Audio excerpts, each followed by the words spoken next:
Bismillahirrahmanirrahim. Assalamualaikum warahmatullahi wabarakatuh. Apa kabar anak-anak? Semoga kita semua selalu diberikan kesehatan oleh Allah Subhanahu wa taala.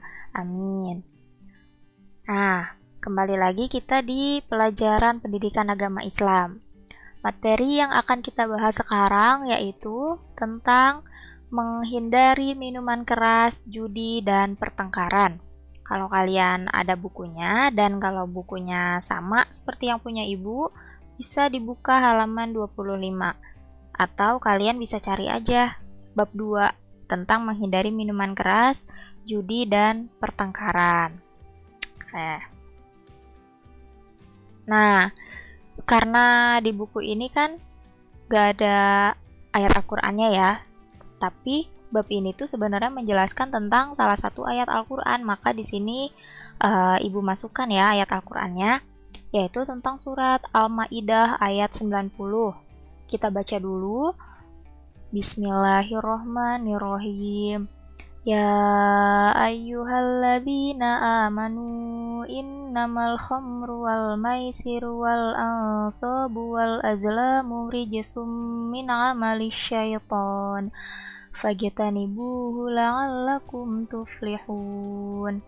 Artinya, hai orang-orang yang beriman, sesungguhnya meminum khamr, berjudi, berkorban untuk berhala, mengundi nasib dengan panah adalah termasuk perbuatan setan. Maka jauhilah perbuatan-perbuatan itu agar kamu mendapat keberuntungan. Nah, isi kandungan dari surat Al-Maidah ayat 90 di antaranya yang pertama, Islam melarang keras untuk mengkonsumsi khamr atau minuman keras, narkoba, dan zat adiktif lain. Jadi, Islam ini melarang umatnya untuk meminum khamr. Khamr itu minuman yang memabukkan ya. Terus Islam juga melarang mengkonsumsi narkoba dan zat adiktif lain yang bisa membuat kecanduan. Tuh. Poin yang kedua, akan merusak fisik dan mental. Maksudnya si khamr, narkoba, dan zat adiktif ini kenapa dilarang? Karena akan merusak fisik dan mental. Fisik itu badan kita. Kalau kita sering mengkonsumsi tadi khamr, narkoba, atau zat adiktif, maka tubuh kita lama-lama akan rusak. Mental kita juga lama-lama akan rusak. Yang ketiga, kenapa dilarang?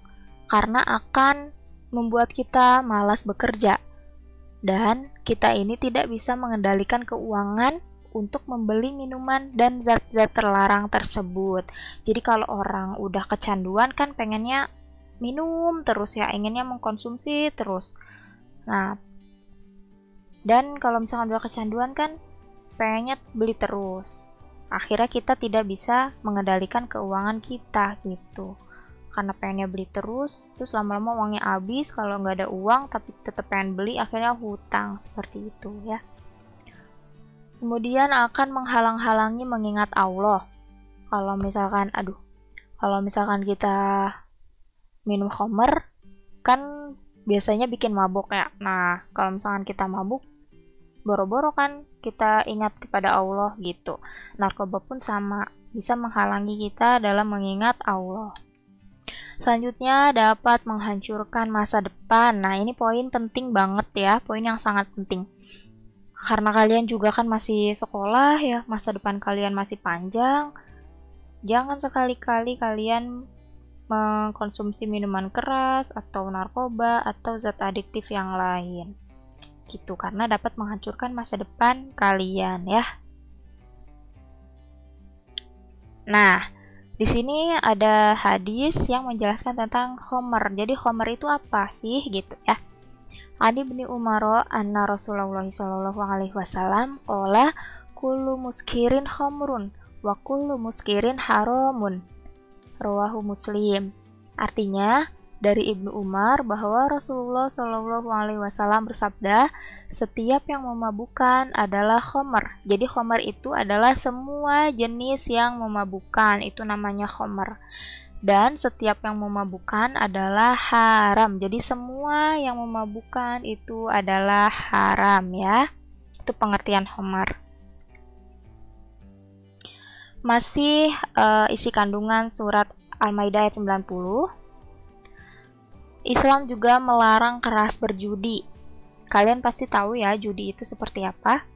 Nah, itu Islam melarang, sangat-sangat melarang untuk berjudi. Kenapa? Yang pertama karena bisa membuat keluarga menjadi berantakan. Misalkan ada bapak-bapak yang main judi. Biasanya kan kalau judi itu pakai uang ya. Nah, terus dia kalah misalkan. Main lagi, kalah, main lagi, akhirnya uangnya yang tadinya harusnya buat keluarga jadi dipakai buat judi, akhirnya keluarganya berantakan. Lalu menyengsarakan dan menelantarkan anak-anak dan keluarga tuh karena keasikan main judi, uangnya habis buat judi, waktunya habis buat judi, maka dia menyengsarakan dan menelantarkan anak-anak dan keluarga. Kalau buat pelajar, membuat pelajar melupakan tugas utamanya, yaitu belajar. Kalau misalkan keasikan judi, anak pelajar, terus keasikan judi, pasti bakal lupa tugas utamanya sebagai pelajar, yaitu belajar. Tuh ya. Nah, ada lanjutan surat Al-Maidah, sekarang ayat 91, masih berkaitan dengan bab ini ya. Bismillahirrahmanirrahim. Innama yuridu syaitanu ayyuqi'a bainakumul adawata wal baghdha'a fil khamri wal maisiri wa yasuddakum an dzikrillahi wa 'anis shalah fahal antum muntahun. Artinya, sesungguhnya setan itu bermaksud hendak menimbulkan permusuhan dan kebencian di antara kamu lantaran meminum khamr dan berjudi itu, dan menghalangi kamu dari mengingat Allah dan sembahyang. Maka berhentilah kamu dari mengerjakan pekerjaan itu. Di antara isi kandungannya dari surat Al-Maidah ayat 91 yaitu setan ingin menimbulkan permusuhan dan kebencian di antara manusia karena meminum khamr dan berjudi. Coba kalau misalkan kita tadi ya, kalau orang minum khamr, dia jadi mabuk. Kalau mabuk dia kan jadi nggak ingat apa-apa. Nah, bisa jadi di situ dia berantem sama orang gitu ya, karena nggak ingat itu. Terus berjudi, karena misalkan kalah mulu, terus ngira temennya curang atau ya gitulah pokoknya ya, itu bisa membuat orang itu menjadi bertengkar gitu. Terus poin yang kedua, bertikai, bertengkar, berkelahi, tawuran dan sejenisnya sangat dilarang ya. Jadi semua jenis permusuhan itu dilarang. Bertikai itu kayak beda pendapat terus jadi berantem gitu.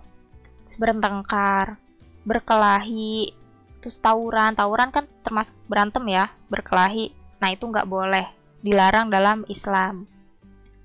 Kemudian, tindakan kekerasan yang bisa berakibat kepada pembunuhan sangat dilarang. Tuh, berantemnya sampai kayak pengen ngebunuh gitu, itu dilarang. Tawuran pun sama, tawuran kan biasanya juga ada ya yang sampai meninggal gitu anaknya, nah itu juga dilarang. Kemudian tindakan menghilangkan nyawa orang lain sangat berat dosanya di mata Allah Subhanahu wa Ta'ala.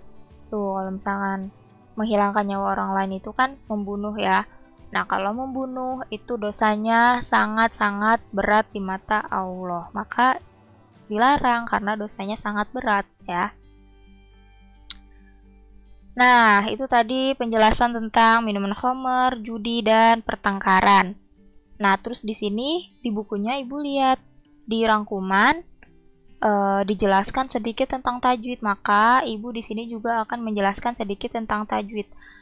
Nah, tajwid yang akan kita bahas yaitu tentang qalqalah ya. Pasti kalian udah pernah dengar ya. Qalqalah adalah bacaan lafaz dalam Al-Quran yang memantul atau membalik. Jadi bacaannya memantul. Seperti apa? Nanti ada contohnya. Huruf qalqalah ada 5. Ba, jim, dal, po, qaf. Ya, ada 5 atau bisa disingkat baju di toko biar gampang ingetnya ya. Macam-macam qalqalah. Jadi qalqalah ini dibagi menjadi 2. Yang pertama ada sugro. Kita bahas dulu yang sugro. Kalau sugro ini ciri-cirinya biasanya huruf qalqalahnya ini sukun. Jadi huruf qalqalahnya ini mati. Yang tadi ada 5 ya. Antara ba, jim, dal, to, qaf itu hurufnya itu mati kalau sugro. Kemudian terdapat di tengah-tengah kalimat. Kalau misalkan qalqalah sugro ini adanya di tengah-tengah kalimat, di tengah-tengah ayat gitu. Itu namanya qalqalah sugro. Qalqalah yang kedua ada qalqalah kubro. Ciri yang pertama, biasanya huruf qalqalahnya itu hidup. Ya, huruf qalqalah yang tadi yang ada 5 itu biasanya hidup.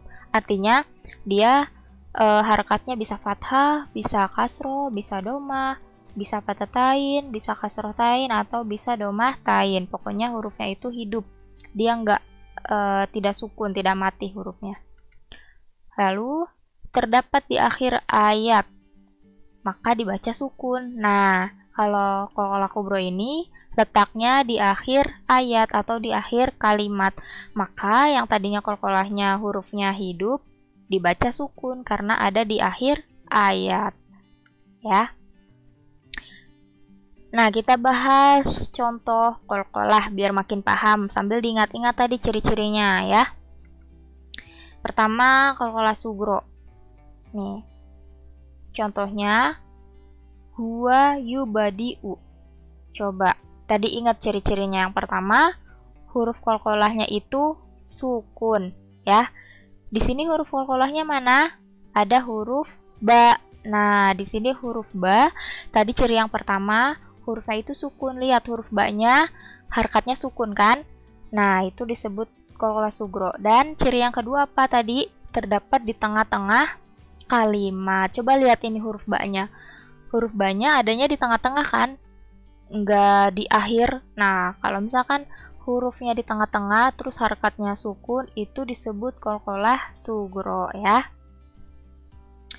Kemudian contoh qalqalah kubro. Fil bilad. Coba tadi ciri-cirinya. Yang pertama, huruf qalqalahnya berharakat. Ya, huruf qalqalahnya ini hidup, tidak sukun. Di sini huruf qalqalahnya apa? Ada huruf dal. Tuh. Lihat harakatnya dal. Dia harakatnya sukun enggak? Tidak ya, dia ada harakatnya itu kasroh. Jadi dalnya ini hidup, harakatnya kasroh. Nah, dibacanya kan di ya kalau kasroh. Terus ciri yang kedua apa tadi? Terdapat di akhir ayat. Lihat huruf qalqalahnya yang ini ada di mana? Di tengah atau di akhir? Tuh, huruf dalnya ada di akhir ayat ya, maka itu disebut qalqalah kubro. Dan karena ada di akhir ayat, maka si dalnya ini dibaca sukun. Yang tadinya harakatnya kasroh dibacanya di, tapi karena di akhir ayat maka dibacanya jadi sukun. Fil bilad. Jadi dibacanya bukan fil biladi tapi fil bilad. Dan qalqalah memantul ya, fil bilad. Nah, kalau kubro hurufnya ada di akhir ayat. Kalau sugro huruf qalqalahnya ada di tengah ayat. Bacanya memantul, jangan ditahan. Kayak tadi yang contoh yang sugro, huwayu badiu. Jadi dibacanya bukan huwayu diu. Itu kan gak ada pantulannya ya. Jadi dibacanya harus ada pantulannya. Huwayu badiu gitu ya. Sama yang contoh kubro juga, fil bilad gitu. Jadi ada pantulannya. Tidak ditahan. Jadi bunyinya bukan fil bilad. Nah, itu kan gak ada pantulannya ya. Jadi harus ada pantulannya. Ya. Jadi qalqalah ini yaitu lafaz yang dibaca memantul. Hurufnya ada 5. Ba, jim, dal, to, qaf. Kalau qalqalah sugro, qalqalahnya ada di tengah-tengah dan hurufnya sukun. Kalau qalqalah kubro, huruf qalqalahnya ada di akhir ayat dan huruf qalqalahnya ini biasanya hidup, tapi dibaca sukun karena ada di akhir ayat. Seperti itu ya. Oke, sekian aja materi kita kali ini. Semoga kalian paham apa yang Ibu jelaskan. Kalau misalkan kalian masih bingung, masih belum paham, kalian bisa putar video ini berulang-ulang. Atau kalian bisa langsung tanya ke Ibu ya. Sekian dari Ibu. Wassalamualaikum warahmatullahi wabarakatuh.